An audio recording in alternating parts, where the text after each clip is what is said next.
সৰ্বাংগীন উন্নয়নৰ কাৰণে তেওঁলোকে চুক্তি স্বাক্ষৰ কৰিছিল আৰু সেই সময়ত এই চুক্তিটো আমাৰ কাৰণে উপযুক্ত নহয় বা আমাৰ কাৰণে সৰ্বাংগীন উন্নয়ন কৰি দিব পৰা নাই সেই কথাটো উপলব্ধি কৰি পেলাই পুনৰ আন্দোলনটো চলিছিল আৰু একে সময়তে BLTৰ অস্ত্ৰ সংগ্ৰামো চলিছিল আৰু সেই সময়ত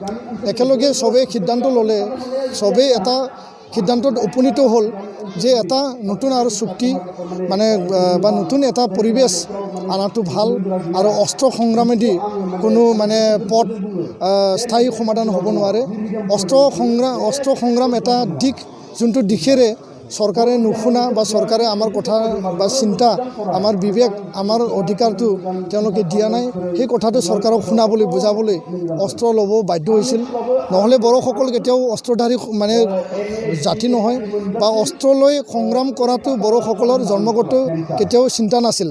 তো চৰকাৰে নুশুনাৰ কাৰণে এইটো কৰিব লগা হ'ল তো সেই সময়ত BTC চুক্তি স্বাক্ষৰ হৈছে কিন্তু নিখিল বড়ো ছাত্ৰ সন্থা তাহানিত এটা সিদ্ধান্তত আমি আহিছিলোঁ যে আমি সেই চুক্তি আদৰণি জনাইছোঁ সেই চুক্তি আমি সমৰ্থন জনাইছোঁ আৰু আমি আমাৰ যি পৃথক ৰাজ্যৰ আন্দোলন আমি প্ৰত্যাহাৰো কৰিছোঁ কিন্তু চুক্তিত আমি স্বাক্ষৰ কৰা নাই ইয়াৰ কাৰণে স্বাক্ষৰ কৰা নাই যে আমি অনাগত দিনত সেই BTC যি চুক্তি সেই চুক্তিয়ে আমাৰ কাৰণে কিমান উন্নয়ন আনিব পাৰে কিমান আমাক অধিকাৰ দিব পাৰে ইয়াত কিমান শান্তি প্ৰতিষ্ঠা হয় সেই দিশটো আমি চাইছিলোঁ আৰু আজি তাৰিখত আমি যোৱা 15-18টা বছৰ আমি চাই পেলাই এইটোৱে দেখা পালোঁ যে BTCত বহু আধৰুৱা কিছুমান দফাবোৰ ৰৈ গ'ল আৰু বহু কাম BTC দ্বাৰা নহ'ল আৰু কিছু অধিকাৰবিলাক ইয়াতে মানে পূৰ্ণাংগ ৰূপত ইয়াতে লিপিবদ্ধ নাছিল তো আজি তাৰিখত আমাৰ যি পৃথক ৰাজ্যৰ যি আন্দোলন আছিল 2010 চনৰ পৰা যি চলিছে আৰু যোৱা 34 বছৰ NDBৰ DR নাভলা গোবিন্দ বসুমতাৰী ডাঙৰীয়া আৰু লগতে ধীৰেন বড়ো আৰু লগতে বি চাউৰাইগ্ৰাৰ নেতৃত্বত যি সংগ্ৰাম চলিছিল সেই সংগ্ৰামটো সন্মানে এটা পৰিসমাপ্তি ঘটাবৰ কাৰণে বা সেই সংগ্ৰামটো যাহাতে এটা ন্যায্যতা পায় চৰকাৰে ইয়াৰ এই সংগ্ৰামৰ যোগেদি আমাক অধিক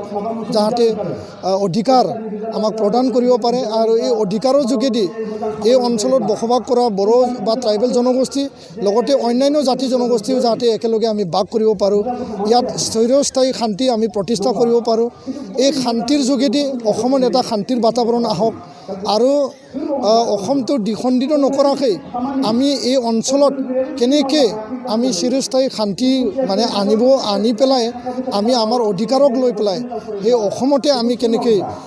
জীয়াই থাকিব পাৰোঁ বা আমাৰ যি ভূমিৰ অধিকাৰ ৰাজনৈতিক অধিকাৰ অৰ্থনৈতিক অধিকাৰ শিক্ষাৰ অধিকাৰ আমি সকলো দিশৰ অধিকাৰ আমি পাব পাৰোঁ সেই দিশটো চালি জাৰি চাই NDBৰ যি নেতৃত্ব আছে সন্মানীয়